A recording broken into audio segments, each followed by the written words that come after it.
homemade Sofubi. Now that's something that a couple of years ago I would have only ever been able to dream about, but recently there's been so many innovations in the world of DIY toy making, and in particular in the world of Sofubi, and last year I found out about a guy called Shinmaru out in Tokyo who had successfully invented a way of not only creating his own Sofubi, but basically making it from scratch using a 3D printer. And with me being someone that 3D prints every single week and makes toys and loves Sofubi, obviously I was interested and very much inspired. Now, like I said, this is something that I never thought was possible. I've been doing toy making and 3D printing for quite a few years now, and I've worked with lots of different types of resins, and I know they've been getting better and more durable and flexible, but I've never worked with anything that felt anything close to soft vinyl or Sofubi or anything like that, like no way.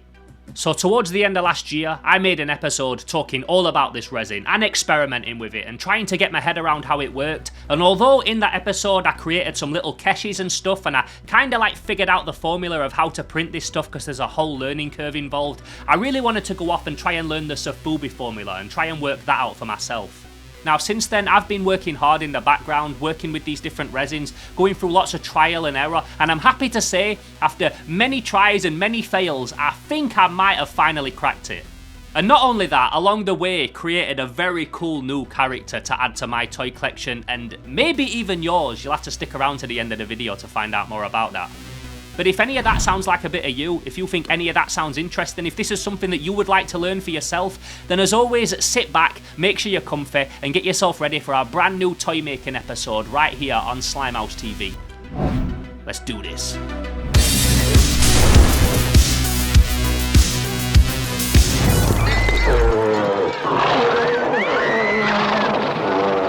So these two creatures right here are called Megacerops, and they're just a couple of the many awesome beasts and prehistoric monsters that are featured in this old 1976 Amicus movie called At the Earth's Core.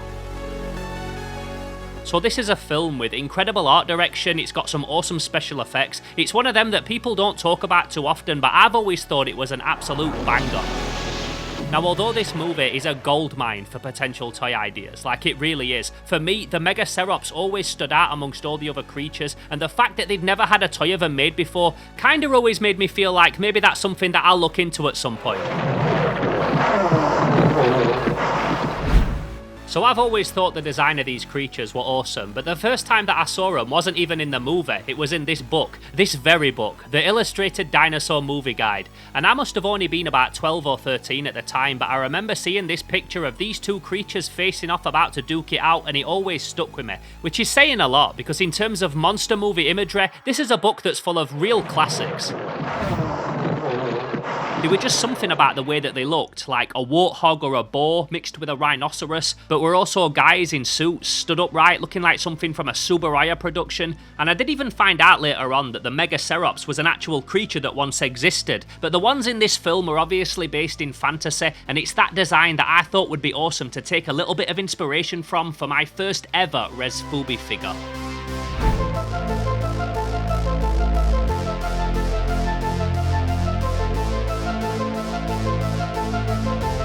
So I don't want to concentrate too much on the sculpting side of things in this video, and also in terms of the aesthetic and overall look of this creature, for me, the whole process of digitally sculpting it was pretty straightforward. I was going for an old school kaiju look with this figure, so I didn't have to worry about putting him in a dynamic pose or anything like that. I wanted him to feel like an old Japanese bullmark or Marusan figure, almost like something that were found in a vault or a time machine, basically a lot more simple than some of the other figures that you might have seen me make on this channel before.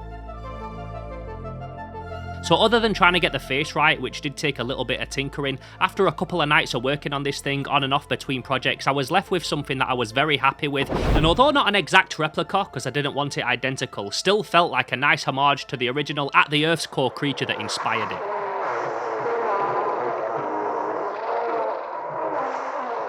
So that was the sculpt all sorted for this guy, but the articulation was going to be a whole different ball game, especially with a brand new material that I'd barely used before.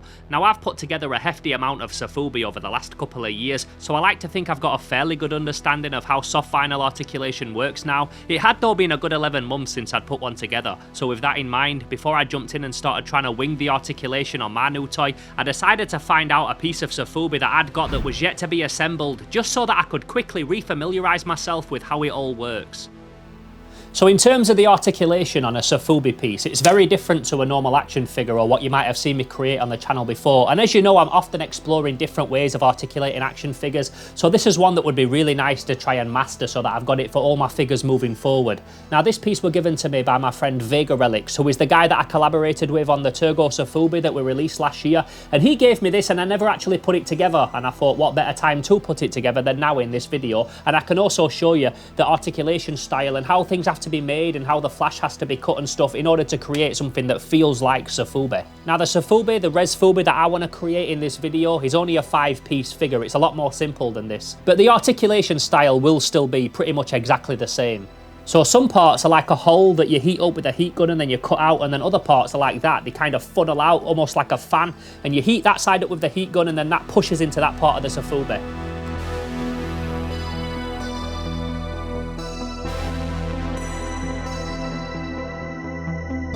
So I've done most of the cutting, but what I wanted to quickly show you before I do any more is how I cut these and how I put them together, because this is, like I said, the process that I want to try and incorporate into the ResiFubi figure that I'm making. And hopefully it should work pretty much exactly the same. So first of all, I have to heat gun this section that's going to be cut away, because this is like really hard once it's like cooled, but if you heat it up a little bit, it becomes really malleable and much easier to cut. So once that's had a bit of heat applied to it, I take this sharp craft knife and then just cut away this whole area. And this is where the other part of the leg will be pushed into. So once that bit's cut away, I then take this side, the side with like the funnel flash on it, heat that up a little bit, and then that should just go into there like that. Then we repeat the same process here. And what's also important to note is that when it comes to articulation on Sofubi, it's not got to really move too much, it's more just about assembling it. So if I can get something that resembles something remotely like that for the ResiFubi that I make in this video, I will be very, very happy.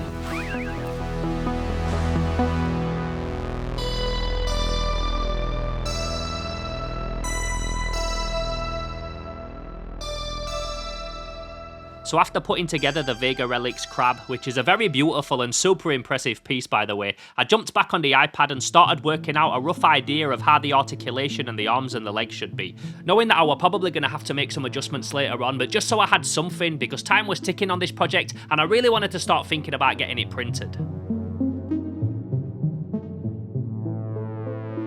So if you didn't see that last video that I did, the resin that I'm going to be using here is a specific toy making resin by a company called ResiOne.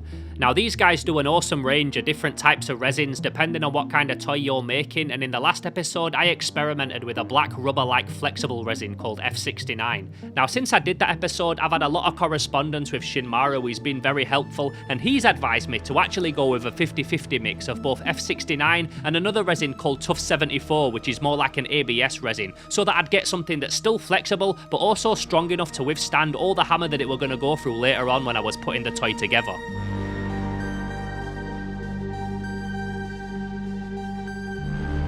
Also, side note, this is not a very practical way to mix resin in the vat like this. Normally I would pour it all into a bottle and shake it up, but I also knew that this were going to make some very cool visuals for the video.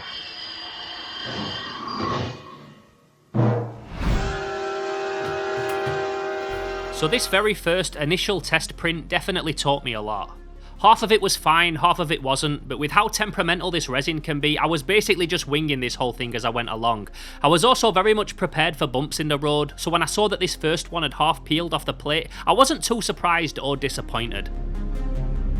I talked about this a lot in that other episode, but there's a big learning curve with this resin, and it's got a very specific list of settings that need to be adhered to. Because F69 is much thicker than normal resin, you have to make sure that the build plate stays up for longer than normal before it goes back down into the vat, giving the liquid more time to cover the screen over again than it would normally need. So not only does everything take a lot longer than it normally would to print in general, but you also have to add a lot more supports than you normally would as well, and they also have to be the thickest supports available, because anything less will just snap off mid-print, something else that I experienced a lot in that previous episode.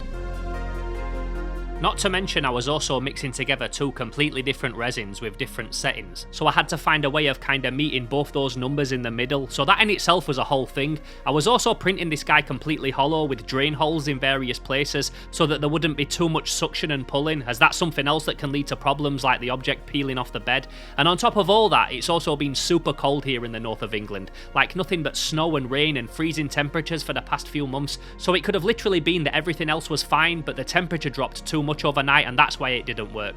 Now these are all things that I could work on dialing in better later, but the main thing that I wanted to test on this one was if the articulation was working, because that's something else that I was just making up as I went along, and if I got that sorted, then everything else I could work on tweaking better later on.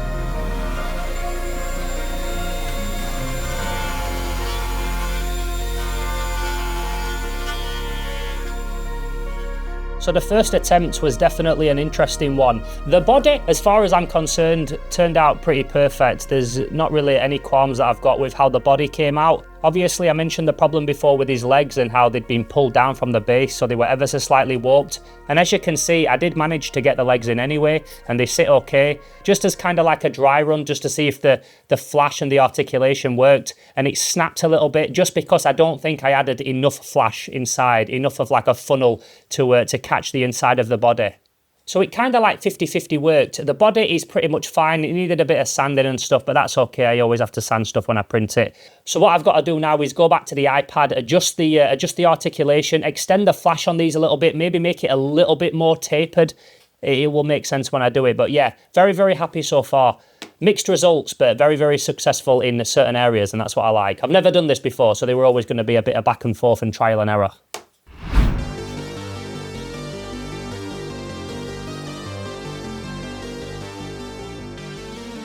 So taking everything I just learned, I spent the next week hammering out different versions of this guy. If something tore, I printed them again, slightly thicker. If the arms or legs didn't sit right, I extended the flash a little bit more. Lots of back and forth, lots of trial and error, lots of frustration, because like I said, this stuff takes a long time to print, so when something doesn't work, it can be really annoying to start over again. I also had to do so much cleanup work and sanding, doing little tiny bits inch by inch. If I didn't do it enough, it would tear the material. If I did it too much, the arm would go in, but then it would be shaky and not secure. So much just tweaking this stuff here and there, trying to get it to sit right. I was seeing this thing in my sleep after so many hours of staring at it. But after many failed attempts and many different tries of doing things in different ways, eventually, I did finally get one that fit together, with no rips or tears, and honestly, after so many goes at it, to get one that came out looking decent, it was kinda surreal. And that weren't just because I'd worked out the formula and the engineering of how to make this guy. I mean, that was awesome, obviously, but the fact that I'd now basically created a whole 3D printed Sofubi style figure at home that actually felt like vinyl, something that would usually cost thousands of pounds just to get to this stage, was legit, to me at least, totally mind-blowing.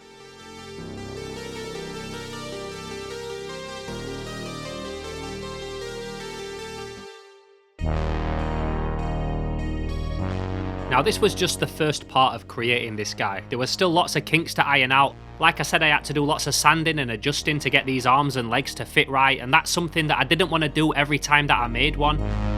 So I spent a bit of time after making a second version, concentrating more this time round on getting the diameter of the holes and the wall thicknesses just right. Now I also have to hand sand all the support marks off, which normally isn't too much of a problem. As I mentioned previously though, you do have to add way more support marks than usual with this resin, and because the finish of this material is more rubbery, when you sand it, it can leave a weird rough texture. If anybody's ever tried to sand rubber or rubbery plastic, then you'll know what I mean. I also had to add the drain holes that I was talking about earlier, just little tiny holes that I then have to fill in after with some UV resin. And I always try and hide these in little areas that they're not going to be as visible in, but it's just something else that takes time. So considering all this, as you can see, this is not just a case of printing one off and boom, you've got a finished figure ready to paint. And these are all parts of the process that I've been trying to learn how to speed up and work out a bit better post-releasing this video. So all that aside, I'd been staring at this guy in solid grey for way too long, and it was time to get some colour on him. The way that I were going to paint this guy though, and just the way that you paint Sofubi in general, is quite a bit different to the ways that you will have seen me paint toys on this channel before. It's a very different process using very different types of paints, and in many ways is a completely different vibe to painting action figures altogether.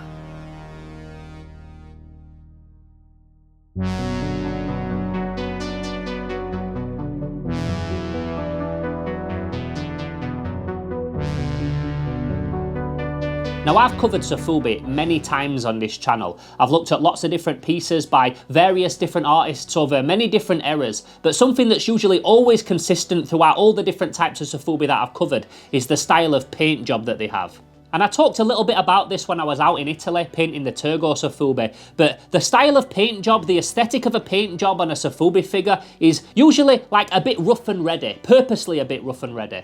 And back in the day when they first started making these in factories in Japan, they would have been pulling thousands at a time and then just painting them quick and moving on to the next one. And that's a style and aesthetic that stuck with Sofubi to this very day. I recently as well did another video covering my own personal Sofubi collection, so I didn't want to bring a ton of that into the studio today, but what I've got here are a few different examples of different Sofubi that have all been painted in a similar way, even though they're from different eras, including this one that I recently got sent by my good friend Jeremy, aka Tokyo Toy Banzai, who is actually not only a guy who makes Sofubi and has an awesome YouTube channel, but is the dude that put me onto Shinmaru and this whole way of 3D printing Sofubi in the first place.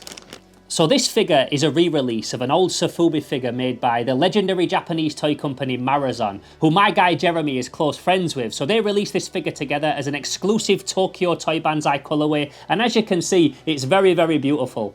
Now, even though this is a re-release of an old vintage Marusan character, it's still a new toy, it's still a new pull, it's still a new paint job, but as you can see, the paint job on this, compared to all the ones around me, doesn't really look that different. Now there's specific kinds of enamel paints that you use when you're painting Sofubi, and I've used lots of it. When I was out painting Sofubi in Italy last year, Vega had an endless supply of Gaia and Mr. Hobby, and all the kind of stuff that you want to use when you're painting these toys. Unfortunately for me though, here in the studio, I've only got a very limited supply of those types of enamel paints. Most of the stuff that I've got is acrylic and hobby stuff, nothing like the paint that you want to be using on Sofubi really. I was though very eager to get on with painting my ResFubi figures. So although the paint that I had access to wasn't ideal, I went with it anyway because I'd spent weeks and weeks creating this thing and I finally had one finished and assembled, and as you can imagine, I was really eager to get some colour on it. So I started off by spraying the whole thing with this skin tone colour first, and as I just mentioned, the spray that I was using was probably not the best type of spray paint to use on Sofubi. You can use car paint and that kind of thing, but this is made for wargaming miniatures. This is Colourforge spray paint, so I'm not sure if it's the same. If I was making these to sell or anything like that, then I probably wouldn't use this spray paint unless I fully knew if it was okay or not, but for the sake of this figure being more of a prototype, I decided to go with it anyway, just because it was such a perfect match for the way that I'd painted it in the Nomad sculpting software. Once that had all dried, I went in with some Mr. Hobby, Mr. Colour, cream coloured enamel paint, a type of paint that's way better for Sofubi, and is also the same paint that I've used on the teeth of Turgo Sofubi figures before. So I started off by painting his claws and his tusks, trying to be a little bit looser than I normally would. I mean, I can never be too imperfect just because my mind physically won't allow me to make stuff like purposely messy, but at the same time I had to kind of see this as an exercise in allowing myself not to stress about every single brushstroke like I often do, and just lean into the fact that I were trying to make something that felt old school and vintage, almost like it was a movie prop and it had to look super legit and like something that was mass produced. Like, treat that as part of the challenge, trying to create something that looked and felt as authentic as possible. So for his mohawk, I used a Monument Hobbies Pro Acryl Burnt Red, which is an acrylic paint, and again, it's not the right kind of paint that you should be using on Sofubi. I would be hitting this whole thing afterwards with a gloss lacquer though, so for a part like this that doesn't have any flex to it, it wouldn't really be a problem. I also had to give this part a couple of coats, not like the claws and the tusks, which I pretty much got all done in one layer, just again showing the difference between enamel paints and then water-based ones like this and how different they both are. And although the Mr. Hobby does cover better, it's a lot less forgiving than acrylic like this, and with the Pro Acryl you do get so much more control. I also used a Pro Acryl Bold Pyrrole Red for his gums, which popped really nice against that skin tone. Off camera, I also painted his eyes with some Tamiya black, and then used some Pro Acryl Light Pink on his nostrils, just to give him a little bit more life and depth. Finally, I used some Mr. Hobby White on his teeth. Something that you might notice as well is that rather than stroke this paint, I kinda dab it on. That's a technique that Vega taught me when I was painting Sofubi in Italy, which worked really well for fine sharp details like this, especially with the paint being self-leveling. And I'll be honest, I did most of these off camera because I didn't want to mess them up, and I'm really glad I did because they turned out looking really nice. So once I'd got him looking how I wanted him, I took him outside and, as I mentioned, hit him with a nice gloss lacquer from all angles, getting him all ready for his close-ups and of course his big final reveal.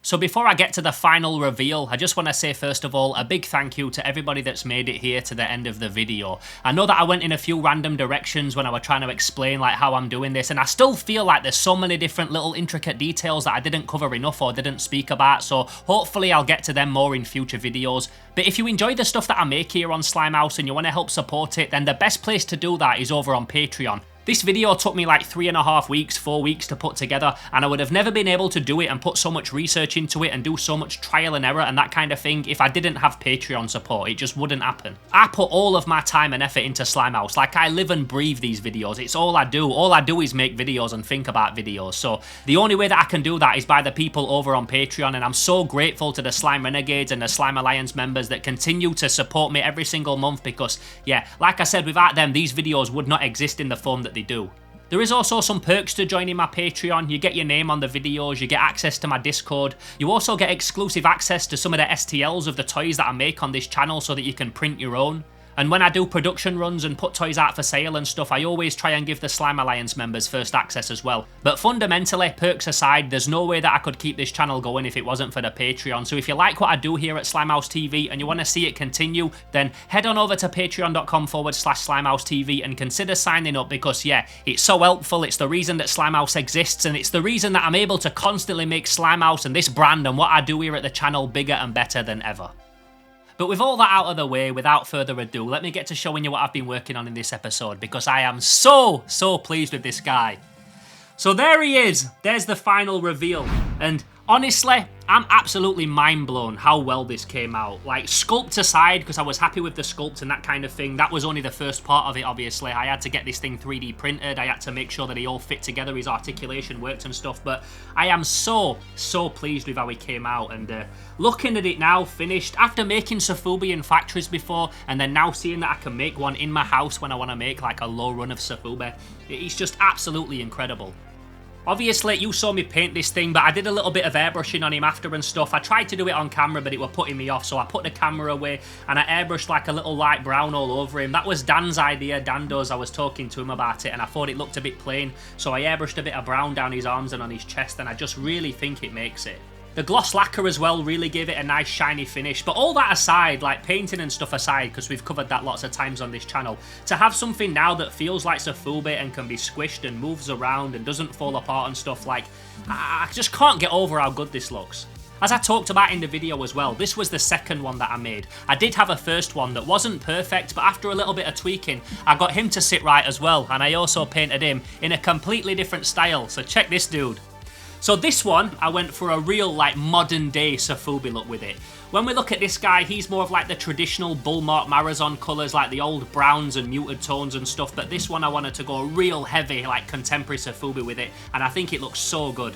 This is also, other than one bit of paint on it, which I'll talk about in a minute, all painted in enamel paints. I went online and ordered some Mr. Hobby paints after painting this guy, and I'm going to continue to slowly stock up with them because they were so good, and this one feels even more like Sofubi than that one does. So I sprayed him all with a black metallic colour and then painted his eyes with a Mr. Hobby red and used enamel paints and Mr. Hobby on all the other parts of him. But then after, I airbrushed him with a paint called Turbo Dork. Now Turbo Duck very kindly recently sent me their whole range, I believe, like their entire range of hobby paints, and I'm going to get into them more in a future video because they're not really Sofubi paints or anything like that, but I couldn't resist giving them a try. So what I did is I sprayed this dude, similar to what I did with the brown on the other one, with a colour called Spicy Meatball, and it looked so good. So what I'm going to do now is I'm going to give this guy a clear lacquer just to keep it all nice and secure. But look at those two, like I am so happy with how these came out. I cannot believe it. Me being someone that's made Sofubi in factories a couple of times now, and I know how much it costs, and I know that like thousands and thousands of pounds goes into making something. Like, to be able to make these now in my house when I want to do a small run of stuff is so mind-blowing to me. I know I keep saying it, but it's just so crazy. Since I made these as well, I've been working on refining the sculpts and the prints even more. I've been working with my friend Darren, and we've got like a real nice system now to make these even more streamlined so that there's less cleanup. This is just like the first stage of what I want this production line to be when I eventually start doing them, because like I said at the start of this video, I want people to be able to add these into their own collection. So I'm not going to talk too much about that in this video, but I would love to know if that's something that you'd be interested in, owning one of these ResiFubi figures in your own collection, because with a little bit more tweaking and a little bit more refining of the process, that's something that's absolutely a possibility now. And I would love to know from you lot that's watched this video today if that's something that you would be interested in adding to your collection. Would you want one of these little guys sat on your shelf next to your action figures or your Sofubi? Let me know down in the comments below. But I've had such a good time working on these so far. I've learned so much, and not even just for Sofubi, like my toy making in general. I've learned so much from making these little guys, and I can't wait to see where it's going to take me now in the future. I'm so excited.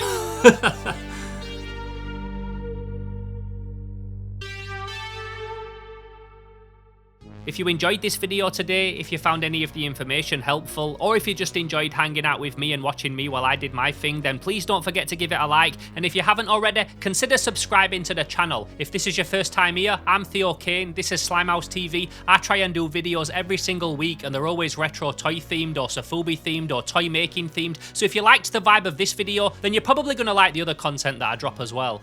I also need a name for this guy. I don't have a name, so please send me some name suggestions, because at the minute, like, I'm all out of ideas. I just wanted to make and sculpt this thing. His name was something that I wasn't even thinking about, so if you've got any good suggestions, please drop them down below, and I'll have a look at them all when I revisit this project. And revisiting this project is something that I am 100% going to do, because like I said, I've been doing so much work on this since this video, and I can't wait to share that with you. So make sure you keep a lookout for that one, because this definitely isn't the end of ResiFubi here on Slimehouse TV. So with all that being said, I just want to wrap this up by letting you know how much I appreciate you being here. With all of the other stuff that you could be watching on YouTube, it really does mean a lot that you come back here every single week and watch my channel, and I hope to catch you in the next video. So until then, I'm Theo Kane, this is Slimehouse TV, and I'm gone. Pow.